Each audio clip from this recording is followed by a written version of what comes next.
Aku melompat ke dapur untuk melihat tas apel yang ayah siapkan untuk piknik sekolahku. Oh, betapa perhatiannya dia. Aku dengan bersemangat menggigitnya. Tapi rasanya seperti dibiarkan membusuk selama 1 dekade.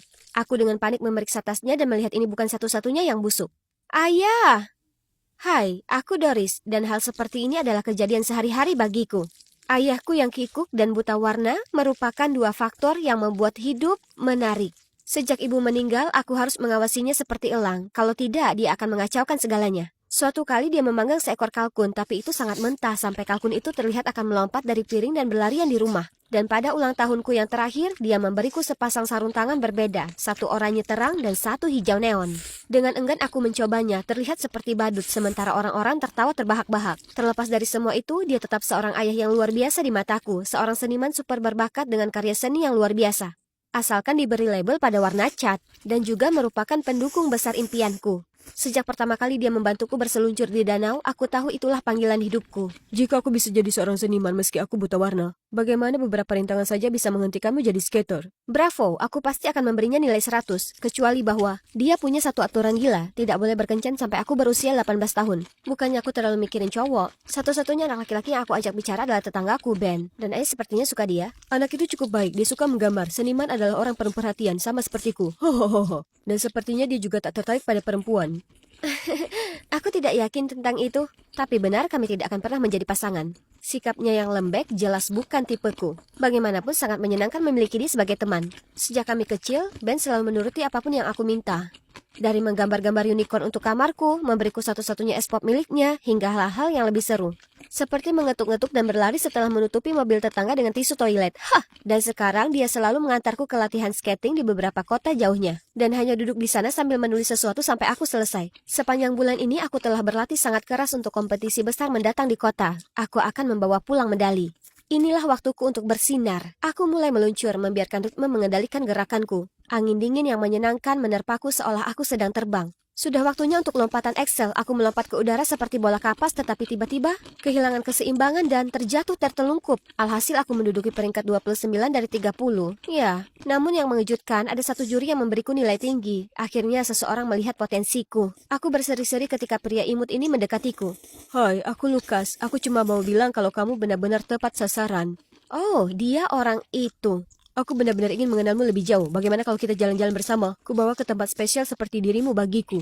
Ini jelas melanggar peraturan ayah. Tapi astaga, senyumnya yang mematikan membuat perutku mual. Jadi aku akhirnya mengatakan ya. Aku dengan bersemangat memberitahu Ben, tetapi dia menatapku dengan wajah masam. Hei, ayahmu tidak akan senang jika dia mengetahui hal ini. Jangan biarkan dia tahu. Luke adalah seorang ahli sehingga dia dapat membantuku mengasah bakatku. Kamu akan merahasiakan ini ya kan? Jadi inilah kencan pertamaku. Luke sangat manis. Dia memuji seluncur esku dan terus-menerus memberiku tatapan penuh kasih sayang. Makanan kami telah tiba dan enaknya... Selamat makan. Aku dengan anggun mencoba kentang tumbuknya dan langsung merasakan nikmatnya rasa mentega hangat, daun bawang, dan sesuatu yang runcing. Jepit rambut, aku segera berdiri, meminta untuk bertemu manajer. Tetapi Luke menghentikanku. Sayang, kamu menemukan hadiah dariku. Lalu dia mengambil jepit rambut itu, menyekanya di bajunya, dan memakaikannya di rambutku. Mungkin ini hal yang biasa dilakukan para pria saat berkencan, bukan? Hanya saja acara hadiah miliknya tidak berhenti sampai di situ. Kemudian aku menemukan cincin di steakku, lalu gantungan kunci di saladku. Kamu lucu, sama seperti Lutso ini. Bukankah dia tokoh jahat? Tapi cherry di atasnya adalah tiket film di sandwichku. Look, tentang apa ini? Aku hanya berharap kita bisa terikat saat menonton film bersama. Kamu sangat membencinya? Tidak, aku tidak bermaksud begitu. Pikirkan tentang itu. Itu agak aneh, tapi juga hal termanis yang pernah terjadi padaku. Luke punya cara lucu untuk menunjukkannya, tapi dia membuatku merasa spesial dan pusing dan mungkin jatuh cinta. Sebelum aku bisa berpikir jernih, dia sudah mendekat ke arahku. Aku memejamkan mata dan bersiap untuk ciuman paling romantis yang pernah ada. Tapi, kenapa bibirnya begitu keras dan tidak bergerak? Apa itu Manu dan yang memegangnya adalah ayah? Kamu kenal orang tua gila ini? Aku adalah ayahnya. Kemudian ayah menyeret kursi tambahan ke meja kami, duduk dan mulai mengoceh. Lalu saat Luke tidak melihat, ayah menuangkan merica ke kopinya. Sebelum aku dapat mengatakan apapun, Luke yang malang meneguknya dan meludahkannya kemana-mana. Maaf, aku pikir itu gula, soalnya aku buta warna, jadi itu adalah kesalahan yang tidak sengaja.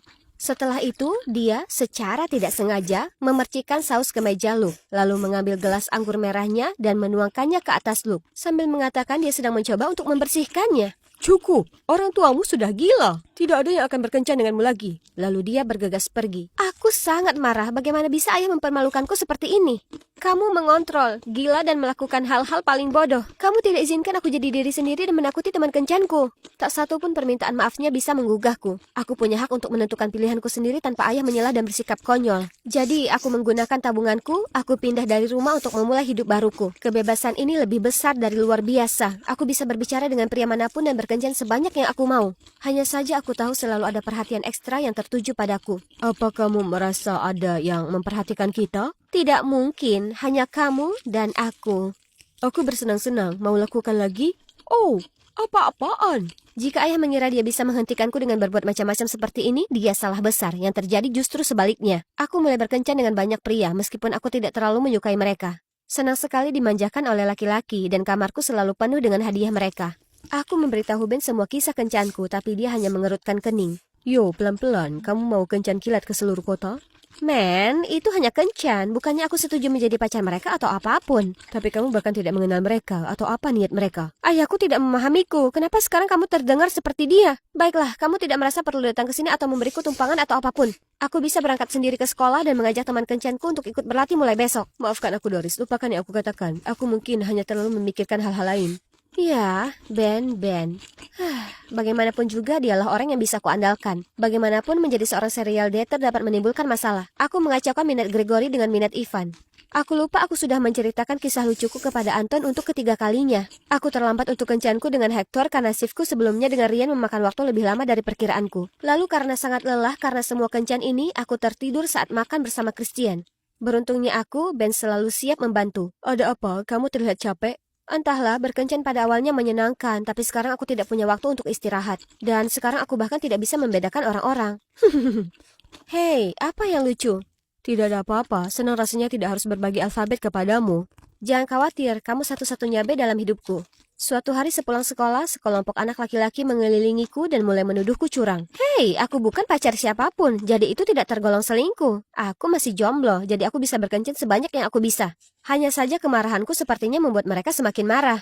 Saat semua orang ini meneriakiku, seorang polisi mendekat. Tunggu, apakah itu ayah? Hei, kalian berhenti mengganggu nona muda ini sekarang juga. Aku baru saja menyelesaikan kursus karate. Aku akan memberimu sebagian dari pikiranku. Lihat, haya. Sungguh sekelompok orang aneh. Syukurlah ayah datang ke sini tepat waktu untuk menyelamatkanku. Tapi sayang sekali dia melihatku gagal total. Jadi rasa maluku menjadi kemarahan. Siapa yang memintamu muncul dan membuat keributan? Berhentilah menggangguku dengan semua omong kosongmu. Aku bisa mengatasinya sendiri. Ketika aku kembali ke apartemenku, Ben sedang duduk di sana menungguku. Karena kewalahan dengan semuanya, aku menangis. Dia menarikku ke dalam pelukannya, dan aku langsung merasa lebih baik. Tapi kemudian, Doris hentikan permainannya dan pulang saja. Permainan? Ini bukan permainan, ini hidupku. Aku berhak menjalaninya sesuai keinginanku. Kau terlalu pengecut untuk memahami hal itu. Begitu aku mengatakannya, aku menyesalinya. Ben tampak sangat terluka dan marah. Dia hanya menggelengkan kepalanya lalu pergi. Sejujurnya aku berpikir dia adalah satu-satunya orang yang tidak akan pernah pergi. Tapi terserah, aku tidak membutuhkannya. Atau ayah juga. Sekarang aku harus membuktikan ayah aku sudah cukup dewasa untuk menghadapi kemandirian. Dan bisa menemukan seseorang yang jauh lebih baik daripada Ben di sampingku. Tunggu dan lihat saja. Sudah ku bilang, sekarang